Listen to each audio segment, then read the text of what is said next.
Let's talk about one of the most common things I hear every single day from women like you.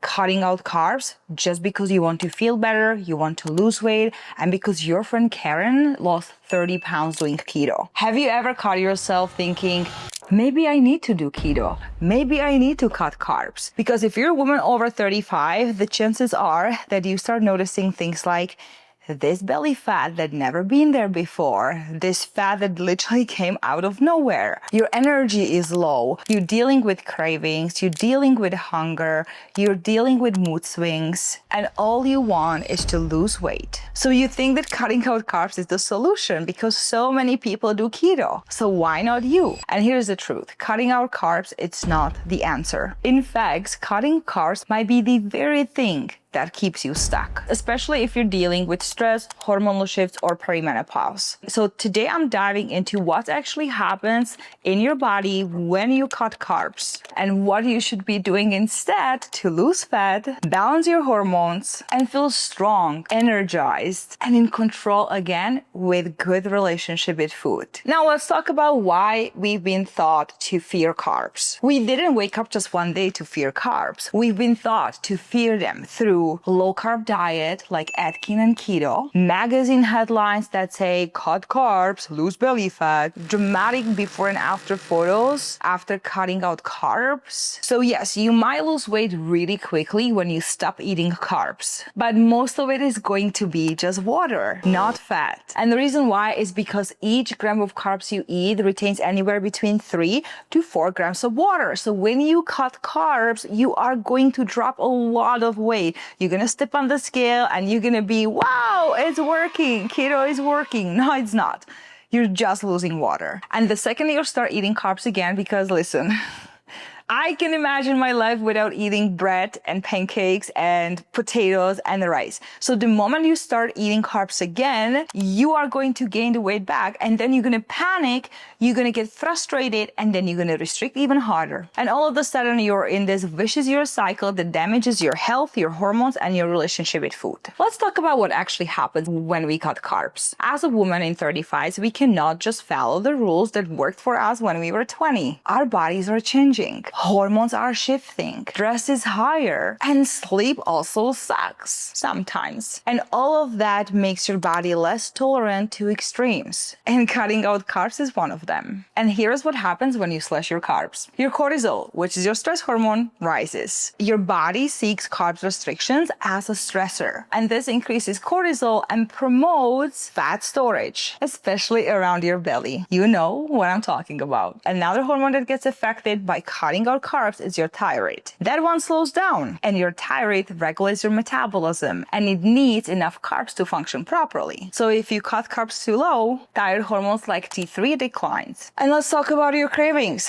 Those will go up. Low-carb diets mess with your ghrelin and leptin hormones, which is your hunger hormone. Ghrelin, the one that tells you you're hungry, and leptin, the one that sends signals to your brain saying, hey, I'm full, unsatisfied. So after cutting your carbs, your hunger hormone goes up, makes you hungry all the time, and your leptin, satiety hormone, goes down, making you feel like you're never satisfied and you need to eat more. Let's not forget about the most important thing, and that's your sleep. Carbs actually helps with serotonin production, which converts to melatonin, which is your sleep hormone. So less carbs means worse sleep. And if you don't sleep, you don't recover, you don't see results, and you're stuck. And let's also mention one of the most important things here after the sleep, and actually they're all very important. You're gonna start losing muscle. And listen, that's the last thing you want as a woman over 35. When your body doesn't get enough carbs for fuel, it might start breaking down the muscle tissue to convert into glucose. That's the last thing we want when we age. And remember, muscle is your metabolic engine.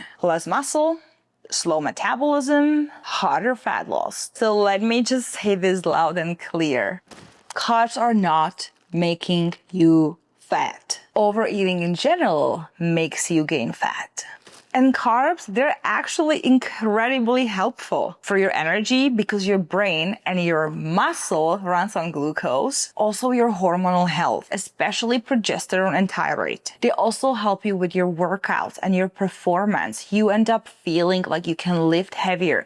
You can build more muscle when you eat properly and train with the purpose. You're also going to find yourself sleeping better when you eat more carbs, especially before bed. And as a bonus, you're happier, you're less moody, and you're less snappy at your kids. And here is the magic though. It's not just what carbs you eat, but also how you eat them. When we eat carbs with fiber, protein, and healthy fats, we slow down digestion and keep your blood sugar stable. That's the key. And this is why my clients in their 40s and 50s and older still eat all the carbs, like rice, potatoes, fruit, bread. No food is off limits. You should be 100% eating carbs. You just need to learn what type of carbs are the best for you and how to eat them, like I've already explained it.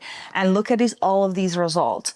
All of these clients eat over 200 grams of carbs a day and still lose weight. And here's the thing, blood sugar spikes followed by blood sugar crashes are what leads to cravings, fatigue, and fat storage. So we don't need to cut carbs, we just need to learn how to eat them. And let's just zoom out for a little bit and let's talk about why women over 35 need carbs. Number one, carbs help regulate your progesterone and estrogen. During perimenopause and menopause, your progesterone starts decline. And this can also lead to insulin resistance. And balanced carb intake helps support this hormonal balance. Carbs also reduce your cortisol, which is your stress hormone. When you eat them properly, cortisol is a fat storing hormone. And what happens when you eat carbs at night, they can actually help you to lower your cortisol production and increases your melatonin, which is your sleep hormone. So you sleep better. And that also ultimately helps with fat loss long term. Carbs also support the thyroid. Like we said earlier, your thyroid needs glucose to function. Low carb diets can slow down T3, your active thyroid hormone, and slow down your metabolism. And lastly, carbs also improve your leptin sensitivity. And leptin is your satiety hormone. If you remember, that's the hormone that sends signals to your brain saying, I'm full, I'm satisfied. And this is crucial for a woman who struggles with overeating. And let me say this loud and clear. You cannot outsmart your biology with crash diet and restrictions. You have to work with your body, and that includes eating enough carbs. So now your question might be, if cutting out carbs is not the answer, what is? Eat balanced meals. Every meal should include fiber. Every single one of your meals should have serving of veggies. That's what you're gonna start with. When you look at the balanced plate, you're gonna start first eating your veggies. Protein. Every single meal should have around 25 to 35 grams of protein. You can go with egg whites, chicken, turkey, beef, seafood, fish, Greek yogurt, tofu, cottage cheese. There's so many sources. Healthy fats, avocado, coconut oil, olive oil, avocado oil, nuts, nut butters, seeds, pumpkin seeds, chia seeds, hemp seeds, fatty fish like salmon. And lastly, complex carbohydrates, whole grains. You can still have this bread. You can still have potatoes. You can still have pasta. You can have all of it. That's how balanced meal should look like. Stop skipping meals. Skipping meals stresses your body and also tanks your glucose. So eat consistently to keep your hormones happy and metabolism running. And let's not forget about ditching the carbs are bad for you story. Stop seeing carbs as a fuel because that's what they are for. Do you want to build muscle? Do you want to get toned? Eat your carbs. And if you've been cutting out carbs and you're struggling with cravings, with low energy, with not being able to lift weights at the gym, so your strength is not really there, your moodiness, missing periods, feeling just always exhausted and moody, it's not that you're doing something wrong. You've just been giving the wrong tools You're the victim of the diet culture like I used to be. For 12 years, I had the worst relationship with food. And I also thought carbs were making me fat. You don't need to starve your body, and you should never fear food. Food is fuel. You just need to fuel your body strategically. And if you want my support and learn how to eat all foods in moderation without ruining your relationship with food, make sure you check the link below. There is my food freedom guide that has helped hundreds of women to understand that food is not an enemy. And it also helped all of these amazing clients to lose weight and get in the best shape of their life while still enjoying bread every single day. So I'm wondering, what's your biggest aha moment from this video? Let me know in the comments, and don't forget to subscribe, like, and share this video with someone who needs to hear this, and I'll see you in my next video.